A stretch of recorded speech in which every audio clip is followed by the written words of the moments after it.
누가복음 10장 1절부터 16절까지 제가 봉독해 드리겠습니다. 그 후에 주께서 따로 70인을 세우사 친히 가시려는 각 동네와 각 지역으로 둘씩 앞서 보내시며 이르시되 추수할 것은 많되 일꾼이 적으니 그러므로 추수하는 주인에게 청하여 추수할 일꾼들을 보내주소서 하라. 갈지어다 내가 너희를 보냄이 어린 양을 이리 가운데로 보냄과 같도다. 전대나 배낭이나 신발을 가지지 말며 길에서 아무에게도 무난하지 말며 어느 집에 들어가든지 먼저 말하되 이 집이 평안할지어다 하라. 만일 평안을 받을 사람이 거기 있으면 너희의 평안이 그에게 머물 것이요 그렇지 않으면 너희에게로 돌아오리라. 그 집에 유하며 주는 것을 먹고 마시라. 일꾼이 그 삭슬 받는 것이 마땅하니라. 이 집에서 저 집으로 옮기지 말라.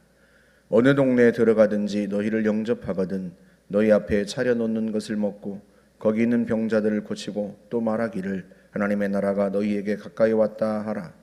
어느 동네에 들어가든지 너희를 영접하지 아니하거든 그 거리로 나와서 말하되 너희 동네에서 우리 발에 묻은 먼지도 너희에게 떨어버리노라. 그러나 하나님의 나라가 가까이 온 줄을 알라 하라. 내가 너희에게 말하노니 그날에 소돔이 그 동네보다 견디기 쉬우리라. 화 있을진저 고라시나 화 있을진저 벳세다야 너희에게 행한 모든 권능을 두로와 시돈에서 행하였더라면 그들이 벌써 베옷을 입고 재에 앉아 회개하였으리라. 심판 때에 두로와 시돈이 너희보다 견디기 쉬우리라.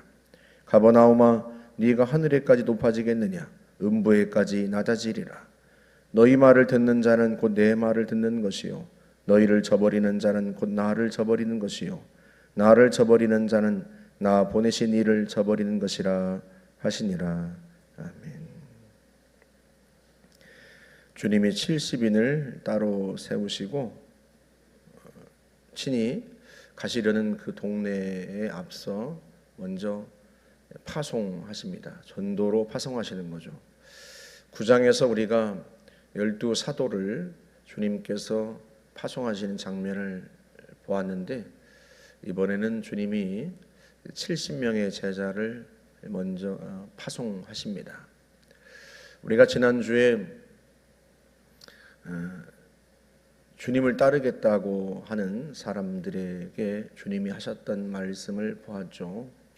그 중에 너희 죽은 자들로 너희 죽은 자를 장사하게 하고 너는 가서 하나님의 나라를 전파하라 하고 명했던 사람이 있었는데 그 사람이 이 70인의 제자에 포함되었는지는 정확하게 알 수 없죠. 성경이 말하고 있지 않으니까요.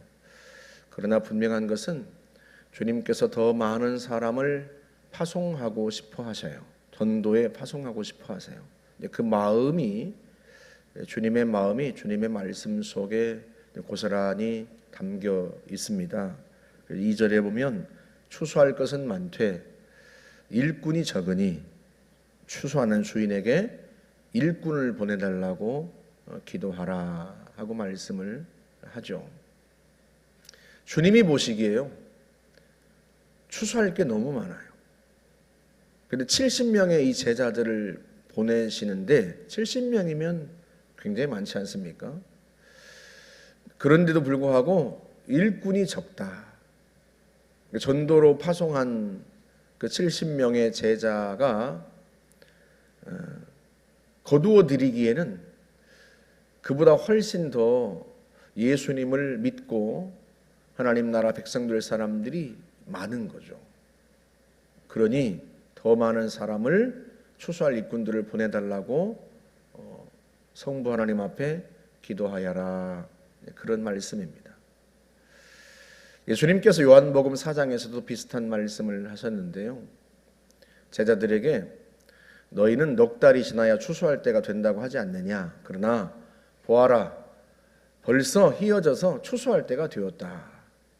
그러니까 아마도 그때가 우리 달력으로는 한 12월쯤 되었던 모양이에요. 이스라엘 사람들은 우리로 치면 3, 4월쯤에 보리 추수, 밀 추수를 이제 하는데 그때 그러니까 자연적으로는 넉 달쯤 지나면 추수 때가 되겠지 하는 그 상황을 주님이 사용하셔서 비유로 그렇게 말씀을 하신 거예요. 사마리아 성 수가성에서 예수님께서 한 여인을 만나시고 그에게 자신이 메시아인 걸 알리셨는데 그 여인의 말을 듣고 예수님께로 오는 사람들이 많았단 말이죠. 근데 그 사람들이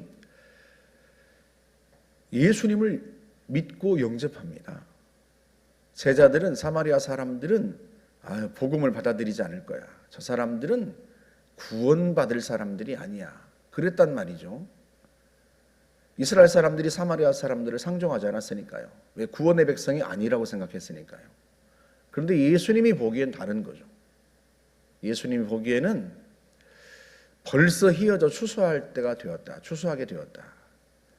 제자들이 보기엔 사마리아 사람들은 넉 달이나 지나야, 정확하게 말하면 언제쯤이나 예수 믿을지, 언제쯤이나 하나님의 구원 백성이 될지 알 수 없어요. 그런데 예수님 보시기엔 벌써 때가 가까웠고 많은 사람들이 하나님의 나라를 받아들일 거다. 실제로 예수님께 나왔던 사마리아 수가성 사람들이요, 많은 사람들이 예수님을 믿습니다. 그러니까 우리가 보는 눈과 예수님이 보는 눈은 좀 다른데, 사실은 다르다기보다는 우리는 정확하게 보지 못하죠. 야, 저 사람이 예수 믿을까? 저 사람이 복음을 받아들일까? 아이고, 아닐 거야. 우리가 그렇게 생각하는 사람들이 얼마나 많습니까? 주님이 지금 그러신 거예요. 추수할 것이 많아요. 예수를 믿고 하나님의 백성들 사람들이 많아요. 70명의 제자를 보내시면서도 그들이 감당할 수 없을 만큼 많다. 그렇게 생각하시는 거예요. 그러니 지금도 그러지 않겠습니까? 지금도 우리는 전도가 잘 안 돼. 저 사람은 예수 믿기 참 쉽지 않을 거야. 이렇게 생각하지만 주님이 보시기에는 벌써 추수할 때가 되었다. 너는 넉 달이나 지나야 추수 때가 된다 하지만 벌써 희어져 추수하게 되었다. 그러니 가서 복음을 전해라. 그렇게 말씀하지 않겠습니까? 우리의 생각, 우리의 판단으로 예수 믿으려면 한참 멀었어. 이렇게 생각하지 말고 우리는 정확하게 보지 못하니 오히려 누구에게나 아무에게나 복음을 전하는 게 맞다. 예수님 말씀은 지금 그런 거예요. 네가 스스로 판단하지 말고 저 사람은 쉽지 않아. 그러지 말고 가서 복음을 전해라.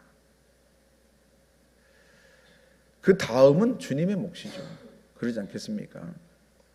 그런데요, 오늘 본문에 보면 9장에서 12사도를 파송할 때와 조금 다른 말씀이 있어요.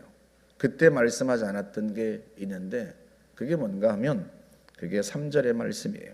갈지어다 내가 너희를 보냄이 어린 양을 이리 가운데 보냄과 같도다. 그러니까 9장에서 12사도를 보낼 때는 이런 말씀을 하지 않았어요. 그런데 이 10장에서 이제 70인의 제자를 파송하시면서는 주님이 염려가 있으세요. 그 염려가 뭐예요?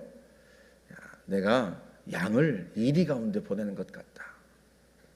여러분, 양을 이리 가운데 보내면 어떻게 되겠습니까?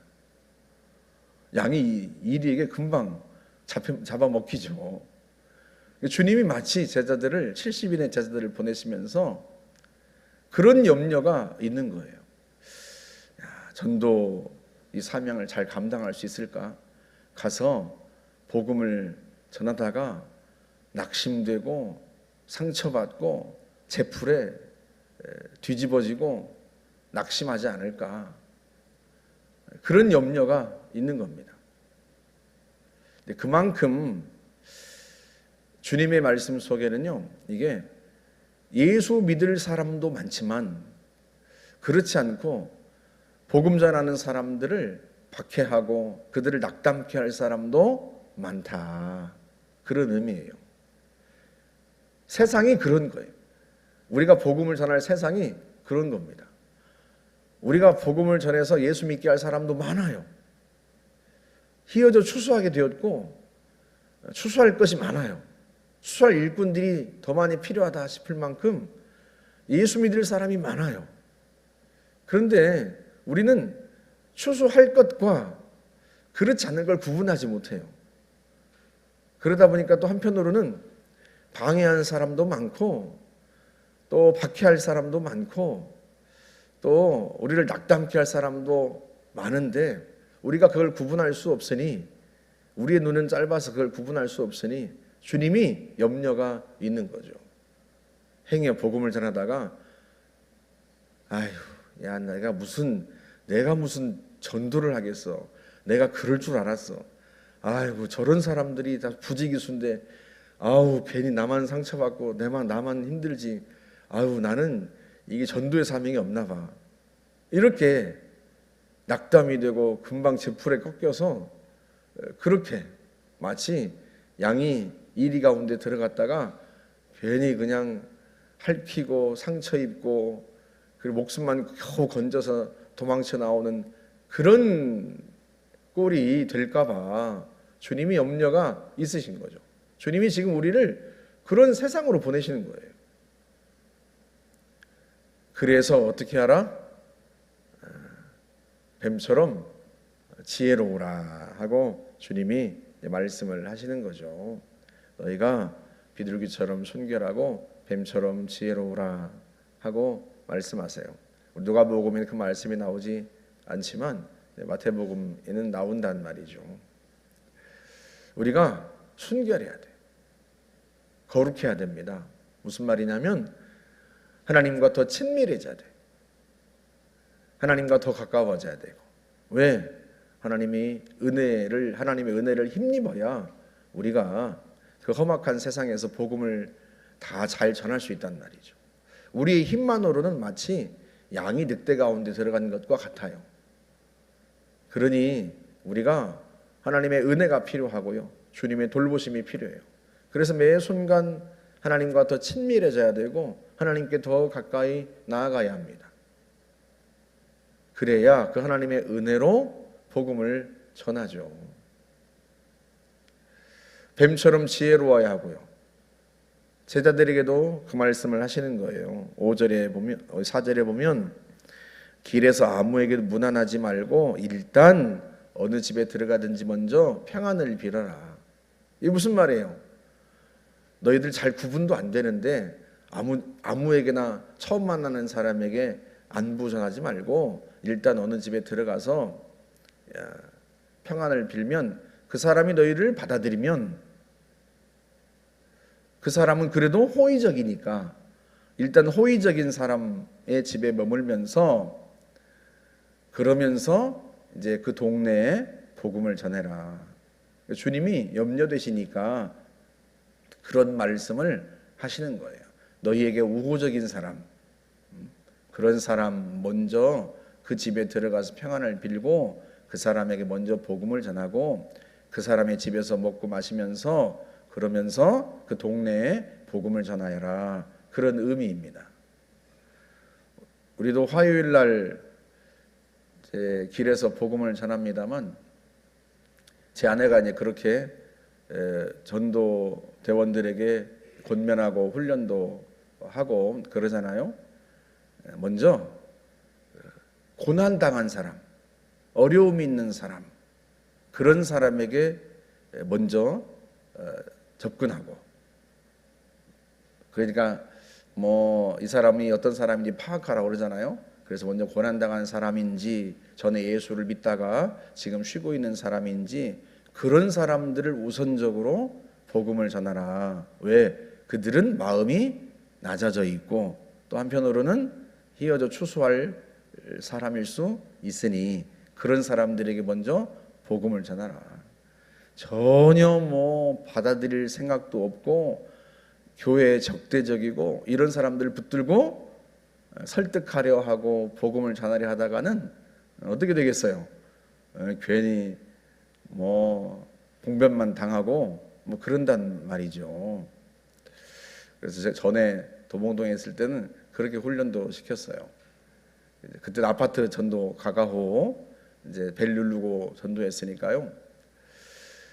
문을 열었는데 인상 팍 쓰고 나오면 빨리 도망가라고. 왜? 아니 그분이 주무시고 계시다가 뭐 밤에 일하는 분이어서 자다가 뭐 이렇게 삥똥해 화가 나가지고 그럴 수도 있잖아요. 한 번은 어떤 분이 정말로 제 아내하고 전도하러 갔는데요. 제 아내 그 안에서 누구야 그러면서 달려 나오시는데 문을 열고 보니까 몽둥이를 들고 나오셨어요. 그래가지고 걸음한 날살리를 얼른 그때 뭐 설명할 수 없어요. 아니 그게 아니고요. 저희가 얼른 도망가는 게 상식이죠. 그러지 않겠습니까? 아니 거기다가 정말로 몽둥이를 오토 맞으면 큰일 나죠. 아니 복음을 받아들일 사람이 경찰서에 가면 되겠습니까?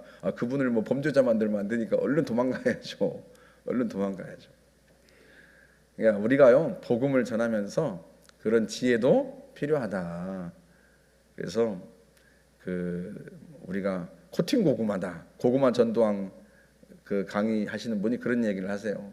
코팅 고구마한테 찔려도 들어가지도 않는 코팅 고구마 붙들고 복음 전하려 하지 말고 그래도 찔르면 웬만큼은 들어가는 그래도 익을 때가 되었나 그런 사람에게 복음을 전해야지 이런 이야기를 하셨어요. 예수님도 비슷한 이야기를 하시고 계신 거예요. 그래서 10절에 보시면 어느 동네에 들어가든지 너희를 영접하지 아니하거든 그 거리로 나와서 말하되 너희 동네에서 우리 발에 묻은 먼지도 떨어버리노라.